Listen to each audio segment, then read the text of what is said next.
قابلیت کے باعث یہ بتائیں کہ یہ حکومت 5 سال پورے کرے گی؟ یہ حکومت 50 سال بھی پورے کر سکتی ہے. عمران خان کا جلسہ تو فلاں کامیاب اسٹیبلشمنٹ نے وہ ایک D G I S I کا بھی نام لیا جاتا ہے. اسٹیبلشمنٹ ایسے جلسے کروا لیتی ہے. واہ آفرین. جنرل پاشا اپنے گھر جلسہ کر کے دکھا دینا اس طرح. مجھے نہیں پتا کہ جس طرح سے الیکشن تباہ و برباد کیا گیا ہے, فارم جاری کیے گئے ہیں. ابھی کل ایک صاحب تھے جو الیکشن ہارے ہوئے ہیں, وزیر ہیں, وہ اسمبلی کے اندر کھڑا ہو کے وہ کہہ رہا تھا کہ پاکستان کے اندر ایمانداری ہونی چاہیے. اسٹیبلشمنٹ کو سیاست میں حصہ نہیں لینا چاہیے. ہر وقت ان کے دل و دماغ میں ہوتا ہے جو ہم سوچ رہے ہیں صرف وہی ٹھیک ہے اور اسی طریقے سے پاکستان چل سکتا. کسی کے خلاف پاناما پہ کاروائی نہیں ہوئی, وہ صرف نواز شریف کے خلاف ہوئی. اس کے اور نواز شریف کا پاناما میں نام بھی نہیں تھا. انہوں نے سہولت طے کی تھی نواز شریف صاحب, قطری خط پیش کر دیا گیا تھا. اس کے بعد تو آپ نے اعتراف جرم کر لیا. عمران خان کا نام نہیں لینا, یہ ریڈ لائن ہو گیا. نواز شریف کو بھی کچھ نہیں کہنا, یہ کون سی ریڈ لائن ہوگی. السلام علیکم ناظرین, میں ہوں طارق خان اور ایک نئے پوڈ کاسٹ کے ساتھ آپ کے ساتھ حاضر ہیں. اور آج جس شخصیت کے پاس ان سے ریکویسٹ کی, ان سے درخواست کی اور بارہا درخواست کرنے کے بعد موقع ملا ہے گفتگو کا, وہ پاکستانی میڈیا انڈسٹری میں بہت سے لوگوں کے لیے استاد کا درجہ رکھتے ہیں اور ہمارے لیے بھی استاد کا درجہ رکھتے ہیں. بڑی ان سے کوشش کی, ایک لمبی شناسائی ہے. میں نے ابھی جب پوڈ کاسٹ اسٹارٹ ہونے سے پہلے میں ان کو یاد کروا رہا تھا, سر 2011-12 سے میں نے میرے آپ سے شناسائی ہے, تب آپ سے ملاقات رہی. میں براہ راست گفتگو سٹارٹ کرتا ہوں تاکہ کسی طرف ایک گفتگو سٹارٹ ہو, پھر آپ کو خود ہی لطف آتا جائے گا. سر آپ کا بہت شکریہ کہ آج اپنے پوڈ کاسٹ کے لیے. بہت شکریہ طارق, اور آپ نے میرے لیے جو الفاظ کہے میں ان کے لیے شکر گزار ہوں, اور ہوپ فلی آپ دل سے بھی ایسے ہی سوچتے ہیں. سر دل سے بھی ایسے سوچتے ہیں. میرا نقطہ نظر سر یہ ہے کہ کوئی صحافی بھی اپنا نقطہ نظر رکھ سکتا ہے, لیکن اس پہ لازم ہے کہ وہ اعتدال نہ کھوئے. میں سمجھتا ہوں کہ کوئی کسی کے مخالف بھی نقطہ نظر رکھتا ہے, لیکن اس میں اگر وہ صحافی ہے اس پہ لازم ہے کہ وہ اعتدال نہ کھوئے. میں کہیں نہ کہیں مجھے لگتا ہے کہ آپ کی نقطہ نظر کچھ اور ہو سکتا ہے, لیکن جو میرے لیے ایک باعث مسرت بات ہے سر کہ آپ نے اعتدال نہیں کھویا. ہاں بس یہ کوشش کرتے ہیں. ویسے میرا نقطہ نظر کسی کے خلاف نہیں ہے, ہاں میرا نقطہ نظر اپنا ہے. ہاں نقطہ نظر یہ ہے. مثلاً حبیب صاحب, آپ کے بارے میں عمومی یہ تاثر پایا جا رہا ہے کہ آج کل آپ کا جو نقطہ نظر ہے نا وہ تحریک انصاف کے بڑا حق میں جا رہا ہوگا, لیکن میں نے اپنی اس میں کہا نا کہ اعتدال نہیں کھویا آپ نے. کہیں بھی یہ نہیں ہوا کہ آپ کہیں کہ بھئی میں نے بعض لوگوں کو دیکھا ہے سر, صحافیوں کو, میں نے اپنے صحافیوں کو دیکھا کہ وہ تحریک انصاف کے کنٹینر پہ کھڑے نظر آئے, وہ طاہر القادری صاحب کے کنٹینر پہ کھڑے نظر آئے. میں نے صحافیوں کو دیکھا کہ انہوں نے جلسوں میں تقریریں کرنی. صحافی کا جتنا میں نے آپ لوگوں سے سیکھا سر, ہمارا یہ کام نہیں ہے کہ ہم جلسوں پہ جا کے تقریریں کریں. طارق صاحب میرے اوپر یہ الزام کوئی پہلی بار نہیں لگا, اور کچھ ایسا غلط بھی نہیں ہے. ٹھیک ہے. میرے اوپر یہ الزام ہمیشہ سے لگتا رہا ہے, اور آج سے نہیں, جب سے میں اس میدان میں آیا ہوں. میں چونکہ پہلے کامرس رپورٹر تھا, اور کامرس رپورٹر ہوتے ہوئے آپ اس طرح نہ تو لائم لائٹ میں رہتے ہیں نہ الزامات کی زد میں آتے ہیں, کیونکہ وہ کام ہی بالکل ڈفرینٹ ہے. 2008 کے بعد سے, جب سے میں نے یہ پولیٹیکل سائیڈ پہ رپورٹنگ شروع کی اور اپنا کام شروع کیا, تو اس کے بعد سے مسلسل میرے اوپر الزامات لگتے رہے ہیں, اور میں نے کبھی ان کو جھٹلایا بھی نہیں, کیونکہ عام طور پر وہ ٹھیک ہوتے ہیں. اچھا. مثال کے طور پہ میرے اوپر ایک الزام یہ لگا کہ میں MQM کے مخالف ہوں. ٹھیک ہے. اس زمانے میں متحدہ قومی موومنٹ ہوتی تھی اور الطاف حسین صاحب اس کے سربراہ تھے, اور میرے اوپر یہ بڑا شدید الزام تھا کہ میں MQM کے خلاف ہوں. اس کے بعد پھر میرے اوپر یہ الزام یہ بھی کہا گیا کہ میں جنرل پرویز مشرف کے بڑا خلاف ہوں. پھر یہ بھی ہوا کہ میں پیپلز پارٹی کے بڑا خلاف ہوں.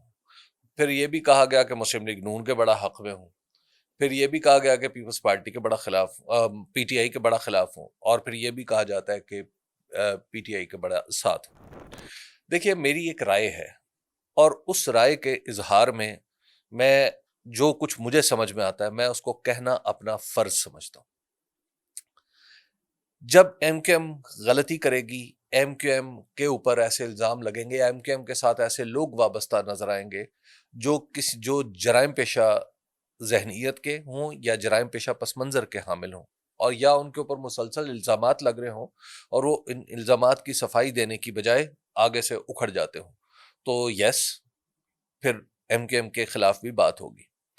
دوسری بات ہے کہ جب میرا بنیادی اوپینین اپنے دستور کے ساتھ ہے, اس ملک کے دستور کے ساتھ ہے. اس ملک کے دستور نے مجھے جو حقوق دیے ہیں, میں ان حقوق کو اپنے سے چھنتا ہوا نہیں دیکھنا چاہتا. جو پولیٹیکل پارٹی ان حقوق کی مجھ سے یہ حقوق لینا چاہے گی، وہ ظاہر ہے اس کی پھر اس کے اوپر بات تو ہوگی نا. تو میں اپنے دستور کے ساتھ ہوں، اپنے فری اینڈ فیئر الیکشن کے ساتھ ہوں، جو پاکستان کے دستور میں جس کی گارنٹی کی گئی ہے. میں پاکستان کے عدالتی نظام کے ساتھ ہوں، جس کو 26ویں آئینی ترمیم کے بعد تباہ و برباد کر دیا گیا ہے. میں اپنے لوگوں کے ساتھ ہوں، جن کے ساتھ 1973 کے دستور میں وعدے کیے گئے ہیں، اور میں ان وعدوں کی پابندی کے لیے اصرار کرتا ہوں. بس یہ میری رائے ہے. اچھا چلیں، ایک میں اگر آپ سے عرض کروں، آپ نے بالکل درست کہا کہ مختلف ادوار میں آپ پہ مختلف الزامات لگتے رہے، اور سوال یہاں ایک اور ہے sir. Being a journalist, being a میں ایک چھوٹا سا طالب علم صحافت کا کہہ لوں، میں کہتا ہوں کہ حبیب اکرم صاحب آپ پر حق ہے، آپ پر واجب ہے کہ اگر آپ دیکھیں کسی سیاسی جماعت کے ساتھ یا عوام میں پاکستانی عوام کے ساتھ اس کے حقوق چھینے جا رہے ہیں تو آپ اس کے حق میں بات کریں. لیکن اگر کیا یہ ضروری نہیں ہے کہ وہ پولیٹیکل پارٹی جو آج وکٹم بن گئی ہے، میں کھل کے نام لیتا ہوں تحریک انصاف، لیکن ماضی میں یہی پولیٹیکل پارٹی، یہی عوام تھی، یہی پولیٹیکل پارٹی تھی جو سویلین بالادستی کے خلاف ایک ایسا کے خلاف ایک تاثر قائم کرتی تھی، اور اسٹیبلشمنٹ کی پروردہ اور اسٹیبلشمنٹ کی بڑی لاڈلی تھی. اور ان پہ بھی بڑے الزامات ہیں کہ انہوں نے بھی پولیٹیکل وکٹمائزیشن کی، انہوں نے بھی ایسے قوانین، ایسے معاملات کیے جنہوں نے آج کی صورتحال پیدا کی. تو آپ کیا ان پہ بھی اس حوالے سے کرٹیک اس کرتے ہیں؟ وقت آپ کو کیا ہے، آپ کو یاد ہوگا میں اس وقت کس طرف کھڑا تھا.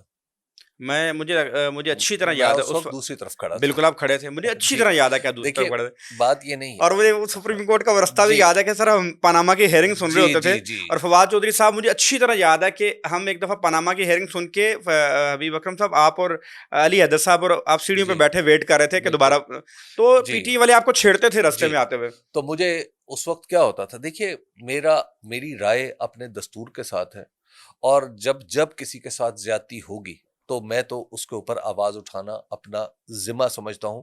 میں سمجھتا ہوں کہ پھر میں نے صحافی کے طور پر اپنا فرض ادا نہیں کیا. اس وقت پھر دوسری ایک اور بات ہے. دیکھیے اس وقت پاکستان تحریک انصاف اور دوسری جماعتوں میں کیا فرق ہے.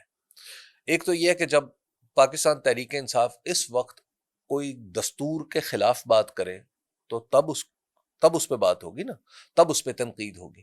دوسری بات ہے کہ اس وقت جو جتنی جماعتیں ہیں وہ جس طریقے سے حکومت میں آئی ہیں، وہ آپ کو، مجھے نہیں پتا کہ جس طرح سے الیکشن تباہ و برباد کیا گیا ہے، جس فقید المثال دھاندلی کے ذریعے فارم جاری کیے گئے ہیں اور ان لوگوں کو کرسیوں پہ بٹھا دیا گیا ہے جو بالکل جو عملی طور پر جسے کہتے ہیں نا اسٹرینجر ان دا ہاؤس تھے، وہ اس وقت کرسیوں پہ بیٹھے وزیر بھی بنے ہوئے ہیں، اور لوگ بھی وہ حکومت بھی کر رہے ہیں، اور روزانہ کی بنیاد پہ نصیحتیں بھی کرتے ہیں کہ جناب ملک کے اندر اتحاد و اتفاق ہو جائے، ملک کے اکانومی کو ایسے سیدھا کیا جا سکتا ہے. ابھی کل ایک صاحب تھے جو الیکشن ہارے ہوئے ہیں، وزیر ہیں، وہ اسمبلی کے اندر کھڑا ہو کے وہ کہہ رہا تھا کہ پاکستان کے اندر ایمانداری ہونی چاہیے. ایسے لوگوں کو شرم بھی نہیں آتی کہ وہ کس طریقے سے اسمبلی میں پہنچا وہ شخص، اور اس کے بعد وہ لوگوں کو ایمانداری کا درس دے رہا ہے. اب ذرا دیکھیے، کیا یہ ہم اپنے بچوں کو بتائیں گے؟ ساری دنیا جانتی ہے وہ شخص کیسے الیکشن جیتا ہے.